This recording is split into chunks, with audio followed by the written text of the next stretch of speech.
ফেনীর বিপ্লবী জনতা, লক্ষ্মীপুরের বিপ্লবী জনতা, নোয়াখালীর বিপ্লবী জনতা, আসসালামু আলাইকুম ওয়া রাহমাতুল্লাহি ওয়া বারাকাতুহু। প্রিয় সাথী ও বন্ধুগণ, আজকে আমাদের বক্তব্য দেওয়ার কথা না, আজকে আমাদের বক্তব্য শোনার কথা। আপনারা সকলেই দেখেছেন, সকলেই শুনেছেন, আমাদের নেতা বাংলাদেশে এসে প্রথম ওনার বক্তব্য বলেছেন, আই হ্যাভ এ ফ্ল্যাগ।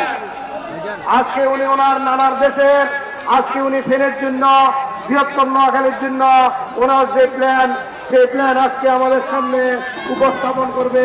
ফেনীর মানুষ হিসাবে, ফেনীবাসী হিসাবে আমি কৃতজ্ঞতা জানাই আজকে চেয়ারম্যানের মাথা আমাদের দেশকে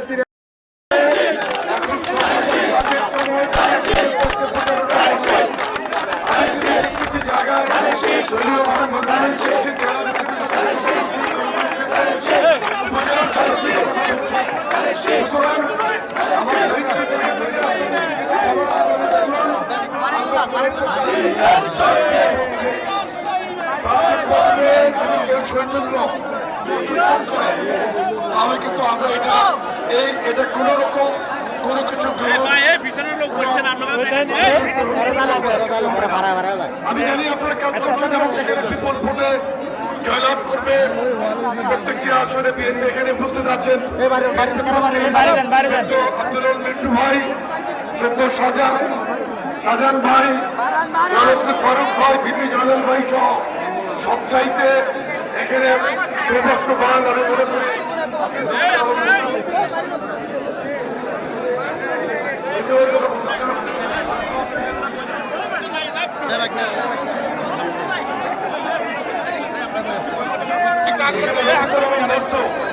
আমরা হিসেবে ছাত্র রাজনীতি করেছিলাম।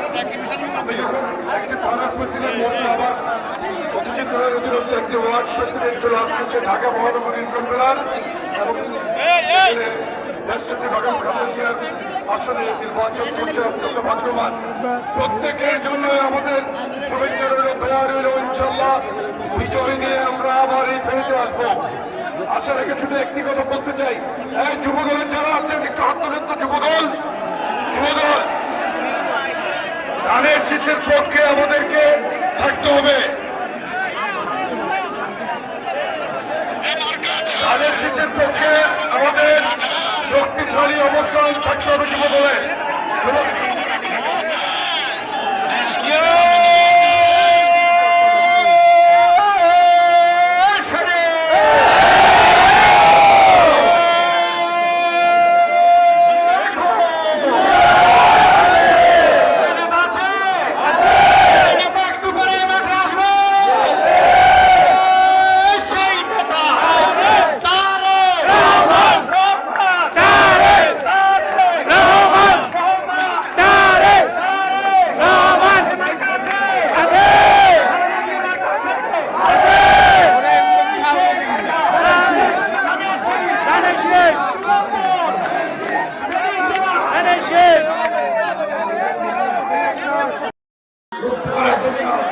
জীবনে আত্মদিয়ে তাদের স্মরণ করছি 24শে জুলাই আগস্টে যারা আত্মদিয়ে দিয়েছেন তাদের প্রতি স্মরণ করছি। সত্যের সাথে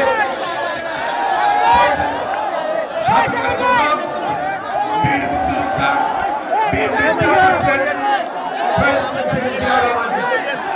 স্মরণ করছি আমাদের প্রিয় দেশ প্রধানমন্ত্রী এই নোয়াখালীর যার জন্ম বিশ্ব নেতা হিসেবে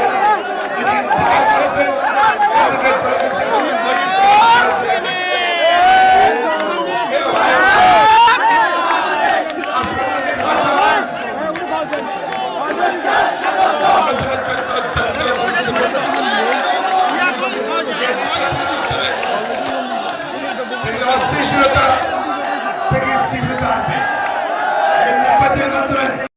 গল্পটা আমরা অতীতেও দেখেছি যে ধানের শীষ যতবার দেশ পরিচালনার সুযোগ পেয়েছে, সেই শহীদ রাষ্ট্রপতি জিয়া রহমানের সময় দেখেছি, সেই দেশনেত্রী খালেদা জিয়ার সময় দেখেছি যে মানুষের ভাগ্যের পরিবর্তন ধীরে ধীরে হয়েছে। কাজে ইনশাআল্লাহ আগামীতে আপনারা আবার ধানের শীষকে নির্বাচিত করলে, ধানের শীষ সরকার গঠনে সক্ষম হলে আল্লাহর রহমতে আমরা আবার খালেদা জিয়ার রেখে যাওয়া কাজগুলো আমরা আবার চালু করব।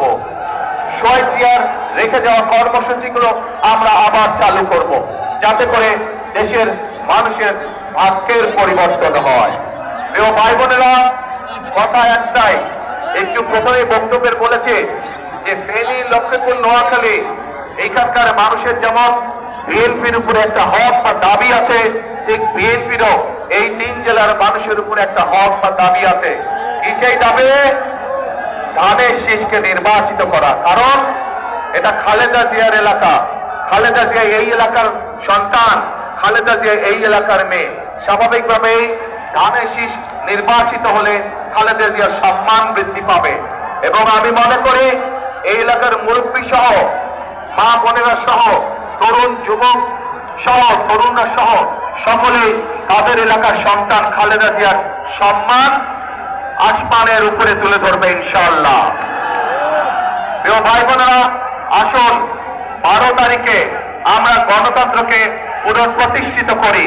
কারণ গণতন্ত্র যদি পুনঃপ্রতিষ্ঠিত হয়, দেশে যদি জবাবদিহিতা থাকে, যদি আপনার নির্বাচিত জনপ্রতিনিধি থাকে, তাহলেই একমাত্র এলাকার সমস্যার সমাধান করা সম্ভব হবে। বিগত 15 বছর ধরে সারা বাংলাদেশের কোথাও কোন সত্যিকার অর্থে জনপ্রতিনিধি ছিল না, এবং যেহেতু সত্যিকার অর্থে জনগণের প্রতিনিধি ছিল না, সে কারণেই দেশের আজকে এই অবস্থা। আমরা দেখেছি কিছু সংখ্যক মানুষের ভাগ্যের পরিবর্তন হয়েছে, কিন্তু 98% মানুষের ভাগ্যের কোনো পরিবর্তন হয় নাই। আমাদের কাজ হচ্ছে গ্রামের, দেশের, খেটে খাওয়া মানুষের ভাগ্যের পরিবর্তন করা।